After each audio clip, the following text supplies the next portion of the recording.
ഉറുമി നിർത്താൻ പഠിക്കണം. മനസ്സിലായോ?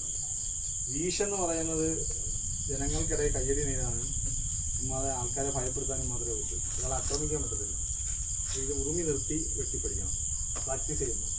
അപ്പോൾ ഇങ്ങനെ നിർത്തി പഠിക്കണം. അതുകൊണ്ടാണ് ഫൈറ്റുമ്പം ഉറുമി കറക്കി പഠിക്കുന്നത്, പിടികിട്ടിയോ, പൊസിഷൻ കറക്റ്റാകാൻ വേണ്ടി. അപ്പം ഈ വെട്ട് ഇങ്ങനെ കൊണ്ടിട്ട് കാര്യമുണ്ടോ? ഇങ്ങനെ അടിച്ചിട്ട് കാര്യമില്ല. കാരണം ഇങ്ങനെ വന്ന് ഈ ഭാഗമാണ് വന്ന് അടിക്കുന്നത്. ഇതിങ്ങനെ ശരീരത്തിൽ വന്ന് ഇങ്ങനെ അടിച്ചുകൊണ്ട് കാര്യമുണ്ടോ? മുറിയത്തില്ല. ഇങ്ങനെ തന്നെ മുറിയത്തുള്ളൂ. അപ്പോൾ ഉറുമി വെട്ടി പഠിക്കുമ്പോൾ പഠിക്കുന്ന സമയത്ത് വാൾ നേരെയാക്കി ഇതാണ് പിടികിട്ടിയോ? ഇതാണ് വെട്ട്. മനസ്സിലായോ? ഉറുമി വെട്ടുമ്പോൾ ഇങ്ങനെ വെട്ടിപ്പടിക്കും. നാളെ നമുക്ക് വായിക്കാൻ പറ്റില്ല. അപ്പോൾ അതിനകത്തിരിക്കുന്ന കാര്യം ഇതാണ് വെട്ട്.